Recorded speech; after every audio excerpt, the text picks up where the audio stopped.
What's Holding You Back with Ernie Svenson, episode 89. Are you ready to make your law firm a profit-generating machine that will free up your time and skyrocket your impact? With more than 2 decades of business growth experience and having proven that you can be successful while prioritizing your family and your impact, introducing the Profit with Law podcast. I am your host, the creator of the Firm Differentiator 10X Effect, Moshe Amsel. Well, hello and welcome to another episode of Profit with Law. I am your host, Moshe Amsel, and today I have a wonderful guest interview for you. My guest today is none other than Ernie Svenson, who is the host of the Law Firm Autopilot Podcast.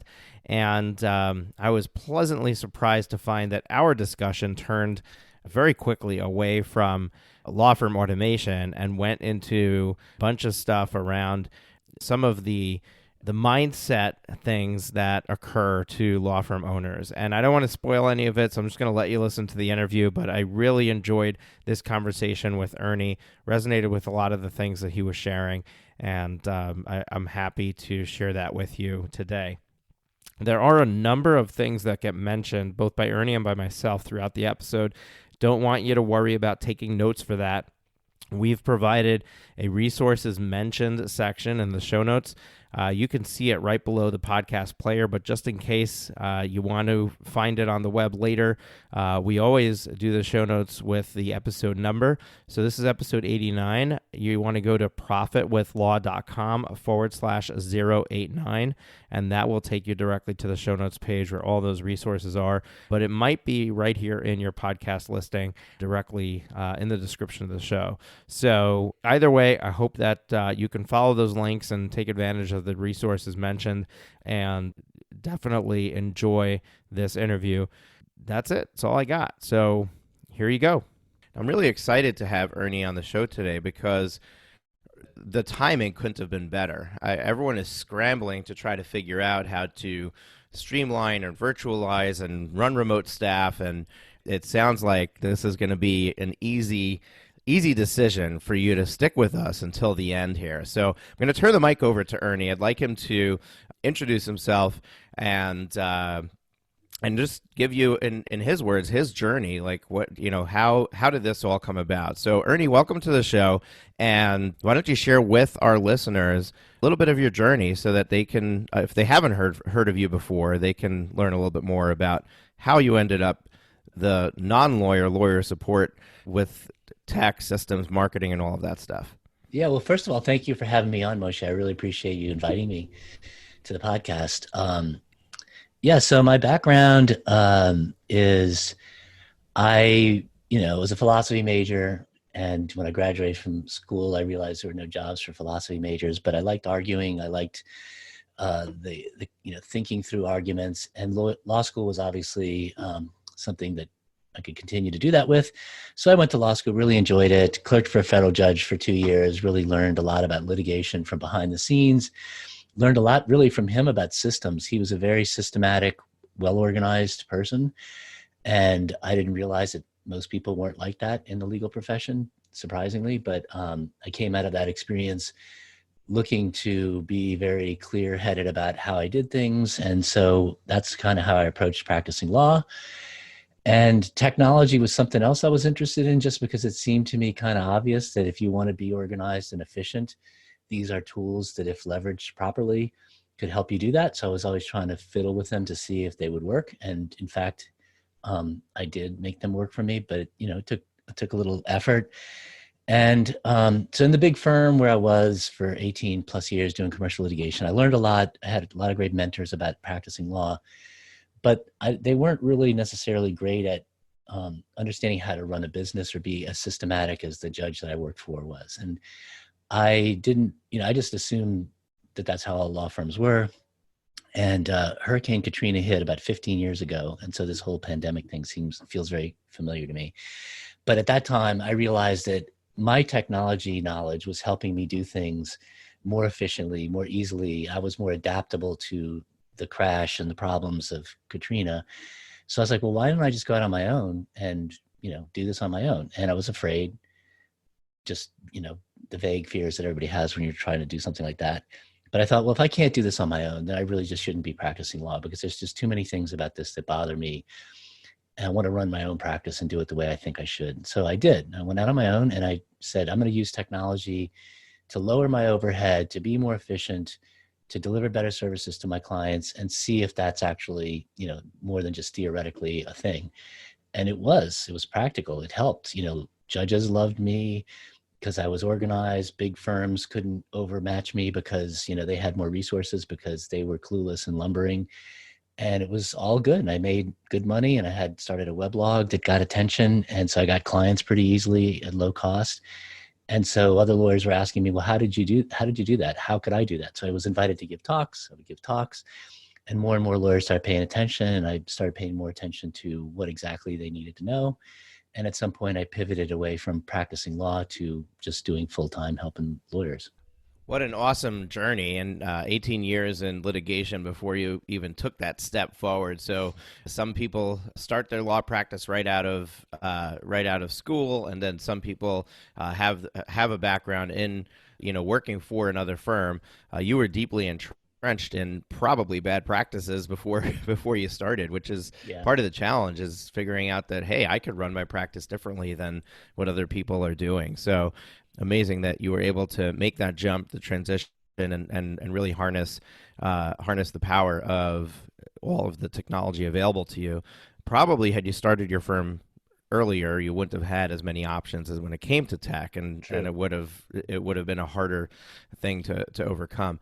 So when it comes to what you've learned and all of your experience in creating your practice, and then the journey that you've taken afterwards, which is, supporting other firm owners, is there one key takeaway or key point that you would say, if I can only share one thing today, I want to make sure that everybody hears this?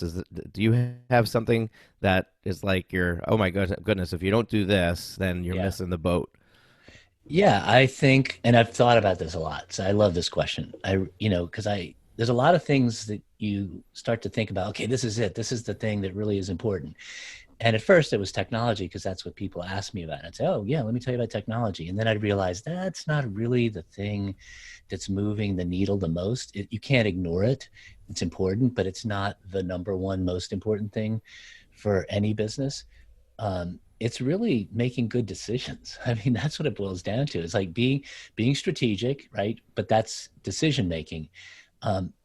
Managing data, gathering data and getting feedback, but that's so you can make better decisions.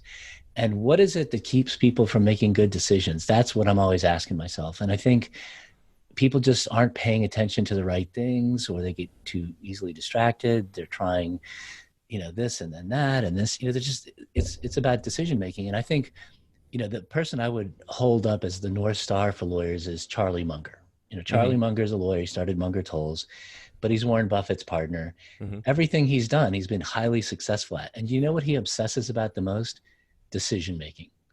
He's got a talk. Google Charlie Munger and I think human misjudgment. He's a Harvard grad, and he talks to Harvard law students and Harvard undergrads. And it's about decision making. That's it. It's how do you make better decisions, and what keeps you from making better decisions? Yeah, I'm just writing that down. Charlie Munger. What is it? Human? A human misjudgment or misjudgment. Human error. Yeah. What we'll do, you'll find it. Yeah, what we'll do, folks, is we'll find that and we'll link it up in the show notes. So definitely check out the show notes, and should be in your podcast directory right below the episode, and you can link over to that, and we'll provide that for you. So I actually have input to that. So why do people stay in indecision? And I totally resonate with that message, and I agree with you. One of the biggest things that holds people back or slows them down from achieving their success is the fact that they just didn't move forward. And taking action is the key, because every action you take, you're either going to find out that it was the correct action and you're going to continue doing that, or you're going to find out it was the wrong action and learn from that was the wrong step and move on to the next one. So what happens is people don't take action, and I think that the one piece that you might not have honed in on there is that they're not taking action because they're afraid. What if it doesn't work? Mm-hmm. And that fear of what if it doesn't work holds us back, when the fear of what if it doesn't work is what's going to create the certainty that it won't work. Because if you don't take that action, then you're not going to move forward. So I love that you honed in on that. So what are some tips that you might have for somebody who tends to sit in indecision? You know, people say, oh, I'm a perfectionist and it has to be perfect. And I really think that you're not a perfectionist. I think that you're human and it's normal, and everybody deals with this even though they are not perfectionists. As a matter of fact, people who say I'm a perfectionist, look at the rest of your life. Is your bed neatly made in the morning with every corner tucked in properly? Are your dishes put away after breakfast? And, look at the rest of your life and then tell me, yes, I'm a perfectionist in every area of my life. And if you can find one place where you're not, then stop hiding behind the I'm a perfectionist and recognize that what you are is just a normal entrepreneur with the normal human fears. But what are some things that people can do to start to own that and to take that next step and really move forward? And how do they know what – this goes back to the indecision, right? How do they know what is that next step? Right. And not with certainty, but with enough feeling like, okay, this feels good enough. Let me just move forward. Yeah, I think – and, again, so part of the reason why I've thought a lot about this kind of thing of mindset is my dad was a psychiatrist, psychoanalyst. And so, from an early age, I was taught to pay attention to mindset. Why are you thinking this way? What are your goals? And so in looking at how lawyers in particular, but lawyers are just a subset of humans. So this is not like lawyers are different in this way, but taking what you've just talked about and saying, yeah, there's fear. Okay. Fear is one thing. But I think there's, I'll break it down into two kinds of people. And you see this a lot in the lawyer world. There are the really confident, overly confident, arrogant even, people, hard charging people. Those are not people who have trouble taking action, right? But they make decisions they have different kinds of problems. Then you got the people who I personally resonate more with, which are the people who are thoughtful, deliberate, and they tend to be fearful, right? Because the legal profession trains you, especially if you do litigation, you're going to go into court. There's going to be a person on the other side who's going to say everything you say is wrong or try to find something wrong with everything you say, interrupt you. And there's a judge who's going to make decisions. And if the judge rules against you, you're going to feel crestfallen. And it's normal to feel fear about being exposed in public that way, right?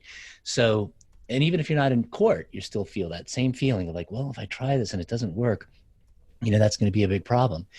And that's true with technology. A lot of lawyers, especially the older lawyers, well, I don't know, that's easy for you, Ernie, but that's not easy for me. What if I try this and I fail? Look, I failed a bunch of times. You don't learn anything when you succeed. When you succeed, it's like winning the lottery. Oh, great. I'm a genius. It's when you start learning how to recover or adapt or, make use of the data, the feedback, because it's not failure, it's feedback.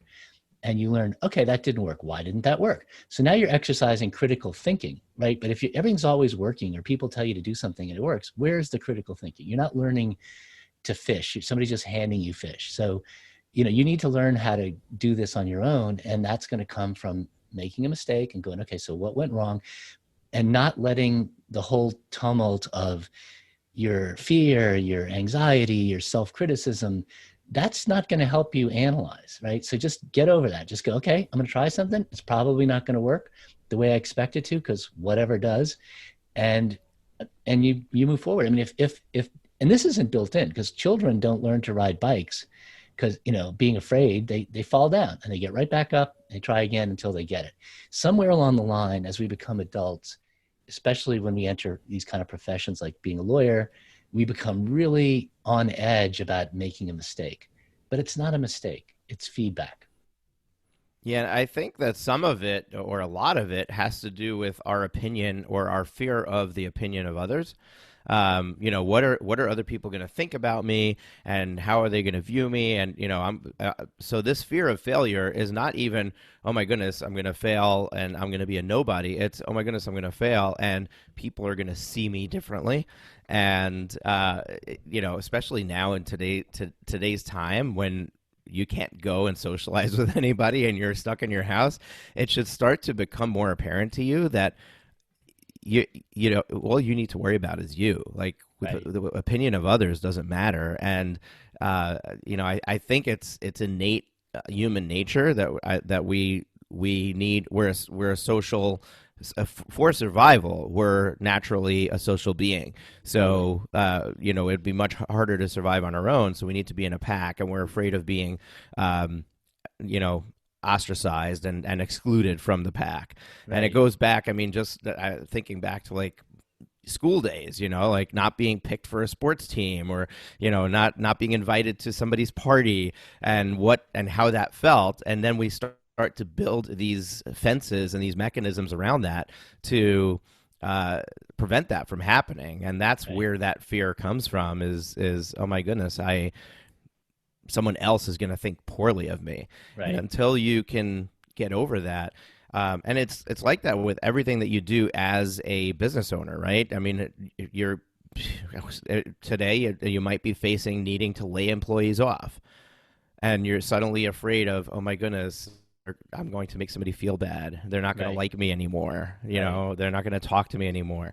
And you've developed this relationship with them, and you start to put those emotional calculations in front of the logical ones, and that's where every time we get ourselves in trouble. So I think that what you were saying, describing the type of person that you like to work with, not the hard charging, because they have their own problems, but this is, I think what you were describing is the heart centered law firm owner, the person who Yeah. cares about others, who is trying to do good in their field, and effectuate change, whether it's in their geographical area or even broader, at a state, national, or world level. So you want to have this massive impact, but at the same time, you're not taking steps forward because you're afraid of what other people think. I mean, look at all of the greatest leaders in history. The only way that they became leaders was because they were able to do something where they did it even though, in spite of what other people are going to think. I mean, Martin Luther King Jr., like how, Right. if he would have been worried about what other people are going to think, would he ever have taken the stance that he did? Would he ever have made that infamous speech? Would he ever have started that movement? Now, it's not to say that history, that we wouldn't have figured it out anyway, but it certainly wouldn't have played out the way that it did. And it's like that with every leader, both good and bad, by the way. Right. So like even Hitler with the Nazi regime, if he was afraid of what other people would think, he wouldn't have been able to do what he did. So if we want to be leaders, if we want to step into that role, we got to somehow figure out how to lead out of, what's the word I'm looking for? Out of I would say, confidence. yeah. Yeah, lead I out of would say, confidence with and abandon that fear somehow. yeah. There's one person I've found recently, Brene Brown. I don't know if you've heard of her. Mm-hmm. She's got a TED talk that's off the charts, and she's appeared on Tim Ferriss's podcast. And the more I pay attention to her, I love where she is bringing people's attention to the idea of vulnerability. Okay. And that's a weird word to talk about with lawyers. Like, oh yes, you need to be vulnerable. But that's what fear is. When you feel fear, you feel vulnerable. Mm-hmm. And the reality is everyone feels fear. This is baked into our limbic system. This is not like some disorder that only, a few people have.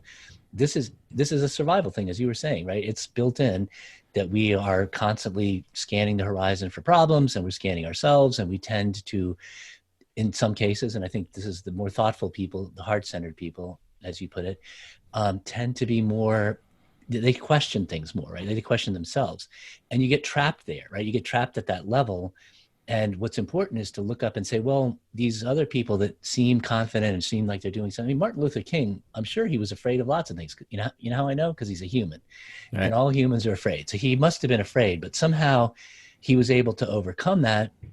And I think it's really kind of coming to terms with, okay, I feel fear. Just like that's step one, is to really just understand, like, okay, that's what I feel. And that's okay, because I'm not different because I feel fear. I'm not weak because I feel fear. Everyone feels fear.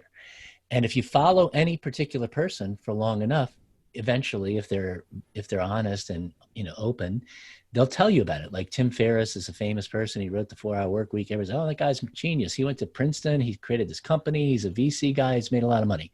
Then you listen to him long enough, you find out he battled depression. He thought about killing himself when he was in college.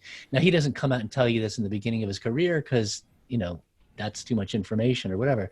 But now he realizes that's actually what people need to know, is that I'm not some genius who is special. I'm trying to help you by helping you understand we all struggle. And if you're struggling, that's okay. Just say, yeah, I feel fear.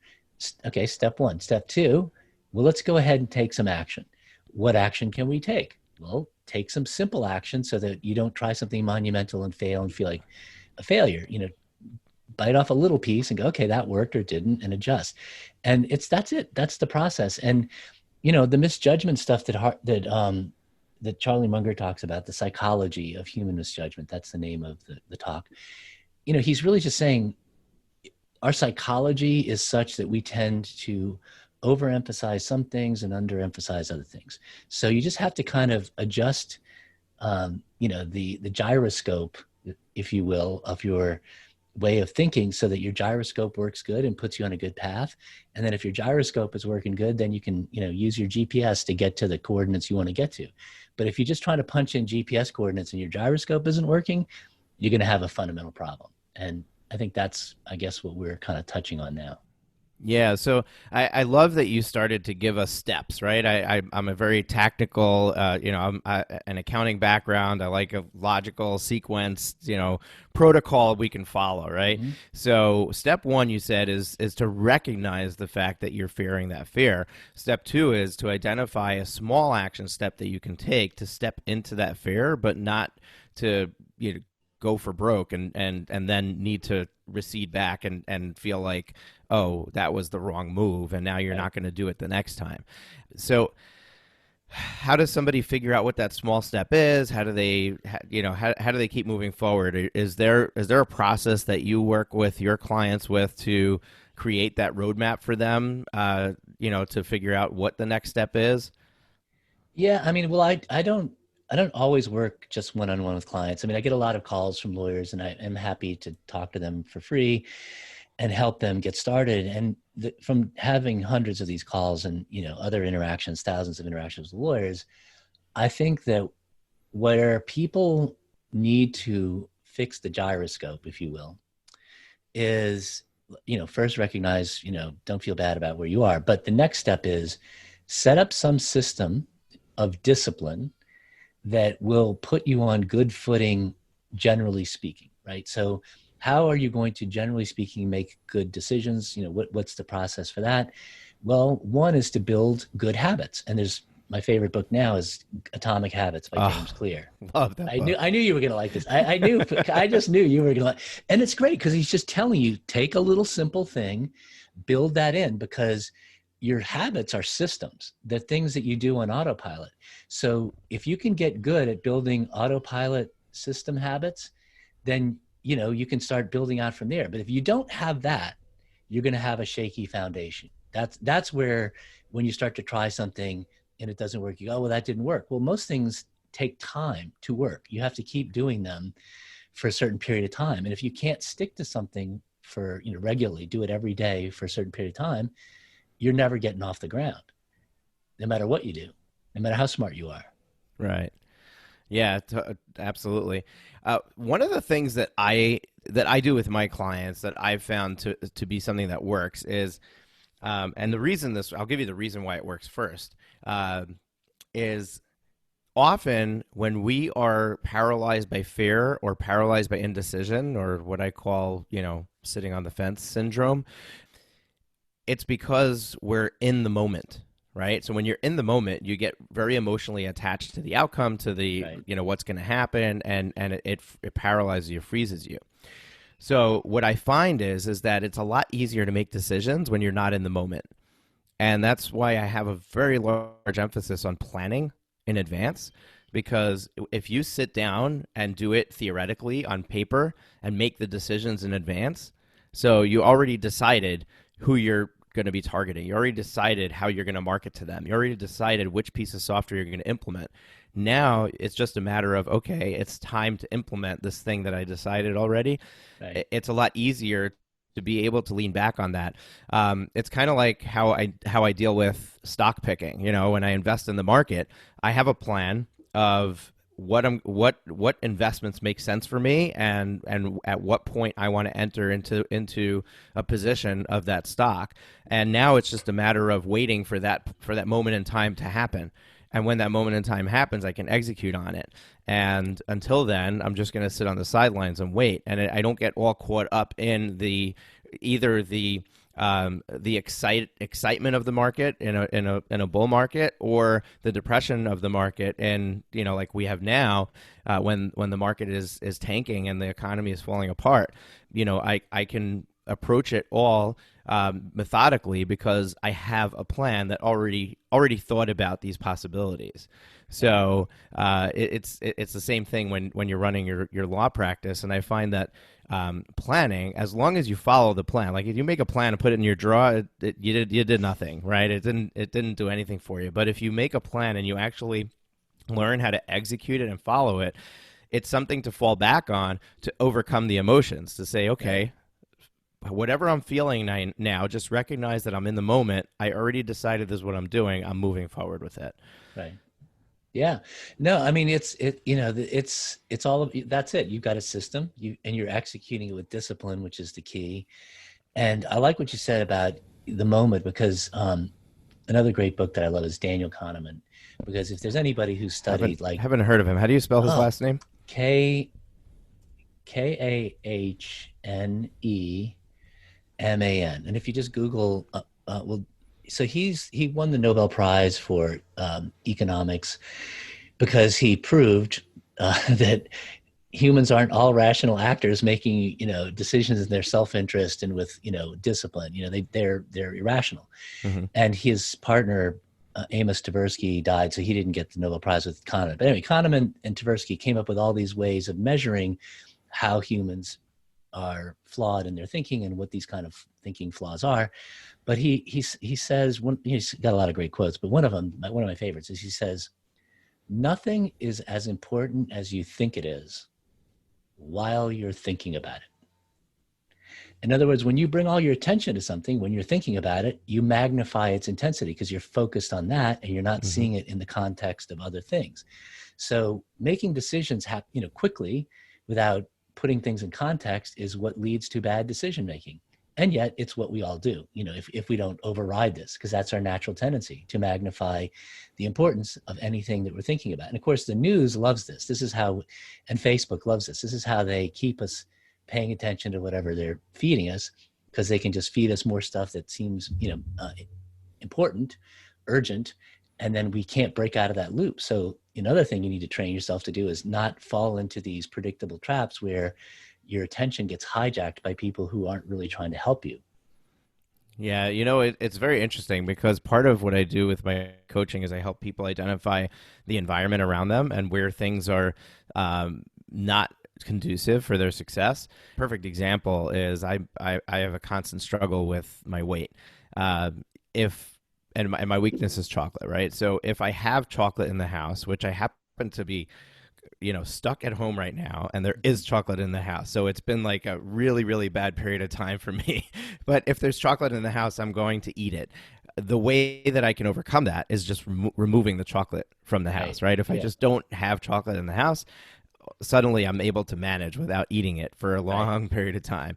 So, I think that's part of it, is recognizing that, hey, if I open my Facebook app and I start looking in the feed, I'm going to turn around 60 minutes later and realize I just wasted an hour of my life. Right. And we need to start to recognize those signals and just remove it, right? So there was a point in time where people were saying, oh, I've deleted the Facebook app off my phone, measures like that. Right. And I don't know if that's realistic for you or not. I mean, a lot of us are running our businesses from there. We have a Facebook business page and we're producing content. We need to interact with that content. But one thing you could do is you could say, I'm not going to go into the news feed. I'm only going to go to my notifications, or I'm only going to go to the groups that are really important to me and just see what's happening there instead of looking at what Facebook is feeding me. So I don't need to get distracted by all these other things that are happening, but instead just go there for the purpose that I went there for. And that's just, it's one small example in the big world of everything that we do.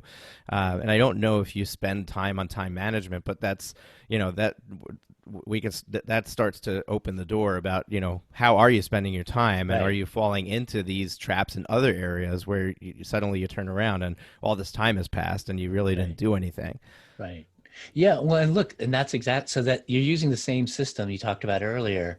You're saying, before I go in there, what am I going to do? And I'm going to, not just go in there and start meandering around, because then you didn't have a plan. And so you're not disciplined. You have to say, I'm about to do something.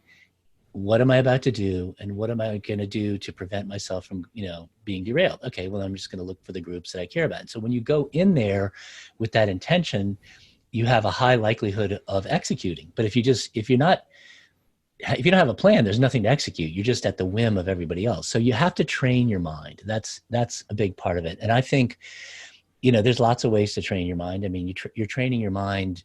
In essence, every athlete who's performing at a high level has trained their mind. They've just trained their mind around that thing that they do. But it turns out that when you train your mind to do one thing, your mind is going to be easily trainable to do other stuff. Most people haven't trained their mind at all.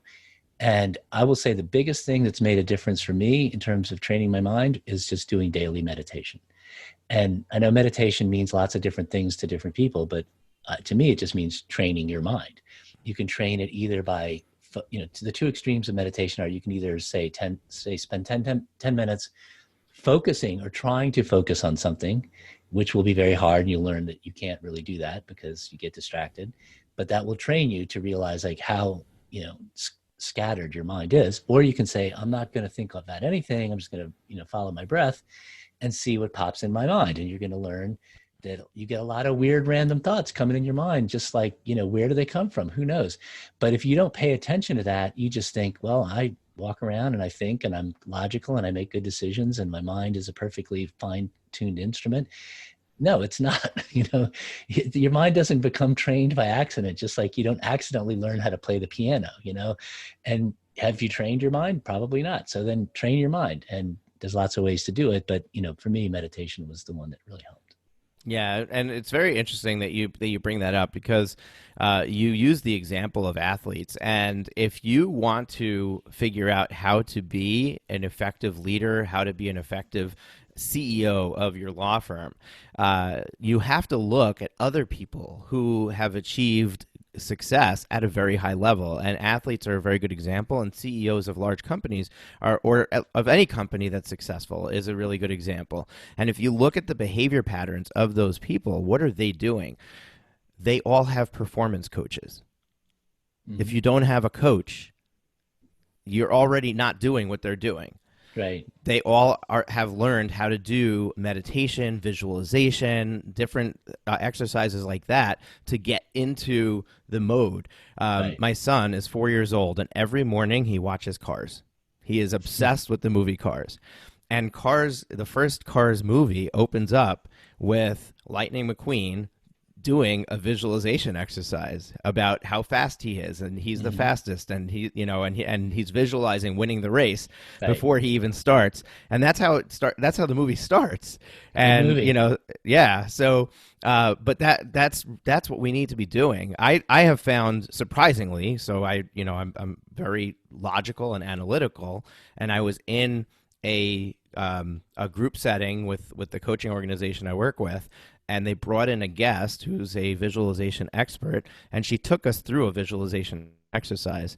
And I was shocked at the end of it to have found that it was very effective for me, that fully participating in that exercise, I actually got answers to questions I couldn't answer before. I got a lot of clarity out of the exercise, and it really turned me on to visualization, which I use. It's a form of meditation, Yep. but it's guided visualizations that I do. But I absolutely agree with you that you need to start to create these habits. We go back to the James Clear Atomic Habits, right? Right. How do you find 10 minutes a day to start meditating? Well, Right. forget 10 minutes. Start Do with it for one. 1 minute. Yeah. Do it for 2 minutes, and just Right. do that consistently for 2, 3, 4 weeks, and then you can up the ante and add another minute or two. You're going to find that once you get into the habit of doing it, it'll be easy to make that time. The length of the time is not going to be the problem. We all have the same 168 hours in the week, yet somebody is able to be the CEO of Microsoft in those 168 hours, and somebody else is able to be homeless and unemployed and not do anything in those 168 hours. And then there's the full gamut in between. So you're not any better off or worse off than the CEO of Microsoft. And Right. if they can run a multi-billion-dollar company successfully in the same amount of time that you have, then you can run your law firm successfully in that time. Yeah. You just need to figure out where is the effort that where should you be spending your time, and Right. and how do you organize that, and how do you stay on top of it, and how do you own it and conquer it? And I think that's what people struggle with. That's Totally. that's the name of the game when it comes to the game of. I love Simon Sinek's current message. I don't know if you've been following along. He released a book called The Infinite Game. I haven't read that one, but I loved his first book, and I love everything he says. Yeah, so he's been on this lately. He's doing a lot of talks publicly. There's a lot of his videos that are being released on social media, and his message is all about how business is an infinite game. In a finite game, there's a period. So look at any of the organized sports, right? So in football, you've got 4 quarters, and each quarter is 15 minutes long. So there's a very definite end to the game. Even if it's a tie at the end of the 4th quarter, you only have one more overtime period, and then it ends even if the tie is not broken. When it comes to business, there's no finish line. You don't win at business. You just have to continue to play the game and hope to be in the game still, right? The entire point is to still be in the game, so not to fail and go bankrupt or something like that. So it's a really interesting concept because he lays out how playing in an infinite game is an entirely different mindset and different experience than playing in a finite game. I love the message, and I'm actually not completed the book. I'm reading it currently. But it's really, really interesting and plays right into what we're talking about here. Ernie, we've gone in a total different direction than I thought this interview would go. Yeah. Is there anything specific that you wanted to talk about or discuss that I could circle back to? Because we're probably going to wrap this up pretty soon. Well, I want to echo something you said earlier about needing a coach. Okay, because I think this is kind of a key thing, is that if you want to figure out how to make better decisions, you can, thrash around trying to do it on your own, or you can get somebody who can kind of look over your shoulder and say, okay, I see what you're trying to do, but did you consider this, right? Because that gives you objectivity, which is impossible for anybody to get, right? It's like if you're going to play golf, golf was a game I played, for many years, and I still will go out there and hack. But, one of the biggest mistakes people make in golf, if you go to a golf instructor, is they don't line up properly. So they'll say, oh, my balls are all going over here. And the coach will say, okay, well, let's put a club down here and see your feet. And let me step back and let me show you where you're lined up. You see how you're lined up over there? This person has no idea. It would be so easy for them to figure this out. All they'd have to do is know, well, gee, I should try to figure out where I'm lining up. And they think that the coach is going to cover all kinds of no, the coach is going to start with the basic thing, because if that's not right, then we can't fix the other things, right? So the coach knows, here's the first thing we need to fix. Now, if you're lined up properly, then maybe it's the grip. But whatever it is, the coach is going to say, here is the thing you need to work on. And I don't know. I guess now I can accept the word coach, but for a long time, mostly because I just saw a lot of people saying, I'm a coach, I'm a life coach, I'm a whatever coach. I didn't accept that. I thought that was kind of, I don't know. It resonated wrong with me. Mm-hmm. But then I realized, well, it's semantics. Who cares what the name is? It's a person who's helping you. Let's just call it a coach. And then I heard about a book that came out, I don't know, not too long ago, called The $1 Trillion Coach. And it's by Eric Schmidt and some other fellow. Eric Schmidt is the former CEO of Google. And it's about this guy named Bill Campbell. And so Bill Campbell was a Silicon Valley guy and he did this for free. He coached Steve Jobs and Eric Schmidt and other people. But just between Steve Jobs and Eric Schmidt, he coached people who generated over $1 trillion worth of, market cap value. And he just listened to them and he would just say, okay, well, have you thought about this? Now, Steve Jobs is a smart guy, right? He was a smart guy when he hired Bill Campbell. What did he need Bill Campbell for? What did Eric Schmidt need Bill Campbell for? In fact, Eric Schmidt in the beginning of the book says he was brought in by the VC guys and said, look, these two guys who started Google, they need adult supervision. So you're going to be the adult supervision. He's like, great, I'll be the adult supervision. They say, okay, now let's talk about who's going to supervise you. And he's like, what are you talking about? I'm the guy who's going to, and he said, no, this Bill Campbell guy, you're going to have to work with him. And he was skeptical, just like I said I was. And after all this, he realized, like, wait, this is bringing me clarity. This is a person who helps me make good decisions, prevents me from making boneheaded decisions, and helps me understand overall how to make better decisions. Everyone needs that. Yeah, totally. I couldn't agree more. And so you were talking about, I'll wrap it up by just saying, like, I think that the key to success is making good decisions, as I said, then making good action steps so that you can see, develop those decisions. But you can do this on your own. And in most cases, you're going to find you're going to get frustrated. You're going to get stuck. You're not going to know why something didn't go wrong.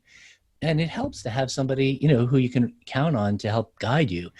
And so then your mission, if you understand that this is true, is finding that person. And that can be a very difficult thing because it's not just for most people, because we have to factor in human psychology. If it was just pure logic, anybody that could logically look over your shoulder would be fine. But the problem is some people are not going to take advice from somebody for whatever the factors are, right? So you have to find somebody that you connect with, that you feel like that person understands you, right? So it's not just about that they have the information. It's not so simple that they just know what every human should do. You have to feel comfortable taking advice from that person. There may be nothing wrong with that person. You just may not be, connected. So I think that's an important factor in finding this. Now, Bill Campbell apparently he had a very, he had a certain disposition that was suited to people in Silicon Valley, let's say. But you just need to find that person. So that's another thing I would just add in there. Yeah, and I remember what I wanted to jump into from what you were sharing. So you shared that in golf, the coach is simply going to look at your basic positioning and stance, right? And where, make sure that you're lined up properly. For me, what I find with my clients, and I'm going to share my secret with you right here, right? This is what lets me help law firm owners achieve success. Is when I start working with them, like 98% of people who walk through the door are trying to be everything to everybody. And the very first exercise that I work with them on doing is to hone in on who is it that I want to serve. Yeah. Who is the one person that I want to serve, and really get specific about your niche and your market and who it is that you're serving. Because if you don't do that, everything else is confusing. Yeah. To you, to your customers, and to you. Yep. And it creates a ton of disaster in not just marketing. It doesn't just slow you down from bringing in leads, which it becomes obvious when you start to think about it. And guys, check out episode 29 of our podcast. And the title is how a niche will skyrocket, or choosing a niche will skyrocket your firm. But it's also in the execution of your deliverable. If you are doing so many different things, it's almost impossible to create the systems in your firm and the technology automation and bring on staff to do the work when every time you bring on a client, there's something new that needs to be developed and something new that needs to be attacked, because suddenly you have to be involved in everything. And if you ever want to step out of that role of the doer and wearing all the hats and actually have people doing things for you and actually have people lining up to work with you, you have to become known as the go-to person for this. Mm-hmm. And that is the stance. That is the lining up in golf. That's how you line up as a law firm owner. And when Ernie just shared that, I was like, wow, like that's exactly what I'm doing. I just never realized that that's what I'm doing. I'm going back to the basics, and we're working on your swing. We're working on your, we're making sure that you're lined up, and it's not about where you're hitting the ball. It's it's about, are you standing in the right place? Yeah, and totally. And I think 100%. I think that's a great place for us to end this interview. So, Ernie, it's been a lot of fun. It's a great conversation. I really enjoyed it. I know that you have a conference coming up that you want to talk about. So let's just take a quick moment to allow you to share that with the audience. And I love. I mean, I spearheaded this virtual summit idea back in December. We ran the Law Firm Growth Summit. It was a 5-day event and super successful event. And it was really not found in the legal industry. And suddenly I find myself today where every single conference provider and every single thought leader in the space is creating virtual events. So I love it. And I love that that this is happening. And I was checking out the sales page for your event, and I really love everything you're covering and everything you're including in that. So I'd love for you to just take a moment and share with the audience how to find out more about that, and what would be, who should attend, and what would be the benefit. Yeah, well, solo and small firm lawyers, or lawyers who are looking to leave wherever they are and become a solo and small firm lawyers, who it's for. And it was going to be a live event. So this wasn't geared to be a virtual event. It's just that now we switched it to virtual, which is fine. But it is, it's going to be in May 7th, 8th, and now 9th, because we're going to add a third day since it's virtual. We can do that. And it's, it's a lot of it's technology, but it's also about systems building and marketing and, as many things as we can touch on. And basically, I created a course called Law Firm Autopilot, which was kind of like, here's my, let's call it a blueprint. I mean, I hate to call it blueprint, but that's, here's, from giving lots of talks, here are like, 60 lessons that you can go through. Some of them are audio, some of them are, are reading, and some of them are videos. Here are things that you can focus on and think about. And this is kind of the broad spectrum of things to look at. But the problem is that's by yourself. You don't, people do it and then they stop doing it. And so I thought, well, let's have a live event. Let's bring people in. Let's give them the course. So anybody who registers, can get access to the course if they want. And then we help them implement for 3 days, right? So it was going to be, if you're in the room with these speakers, and you can talk to them, in the hallways and things like that. But we're going to create as much of that in the virtual conference as possible, because we're going to we have a Slack channel. We've been using Slack for a long time. And we have a Slack channel dedicated to this conference. The speakers are already in there. Every person who registers automatically goes in there. So we can be talking about building your practice immediately. You get access to the Autopilot course.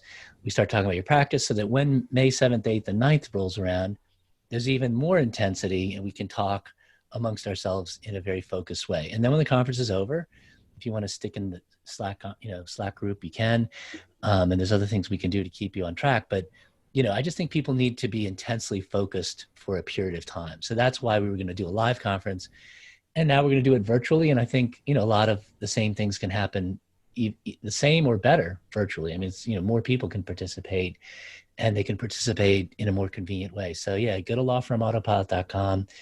And if you download my 10-page tech resource guide, you'll be on the email list, and you'll learn about how to sign up for the conference that way, but also I'll be helping you immediately. Awesome. Ernie, I really enjoyed this conversation. I love the conference you have coming up, and I appreciate your time and generosity in sharing with the audience. And I hope that everybody loved this episode.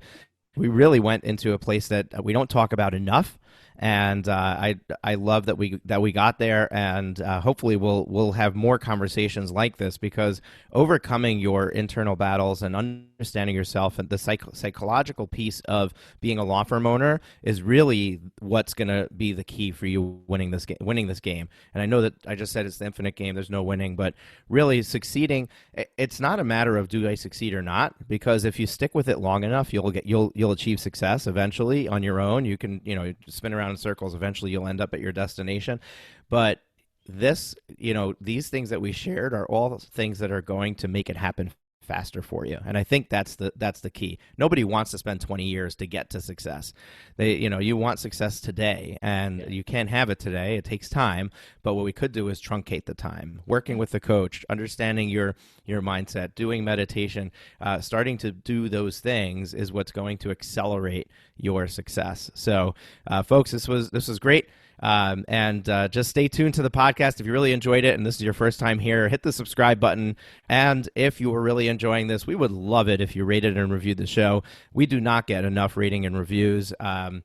Everybody's busy. All you want to do is let this thing play and then move on to the next one. I get it. I'm in the same boat. I do a terrible job myself with leaving ratings and reviews, but that's how people decide whether to listen in the first place. So if you could just take a couple of minutes and just click on that rate the show button that's in your podcast player. It's so easy these days. It used to be you had to log into the computer and find it, but it's really easy. Just click that button, write a little review, give us as many stars as you feel like giving. I'm not asking for a 5-star review. I just want your honest opinion so that people can come and make a decision about whether they want to tune in and listen. Ernie, pleasure meeting you, and we will definitely be in touch. Thank you very much. I appreciate it. Have you been enjoying the show? We sure hope so. To make sure you never miss an episode, be sure to hit the subscribe button in your podcast player app. Next week, we will be back with more valuable resources and ideas on how to break the mold and take your law firm to the next level.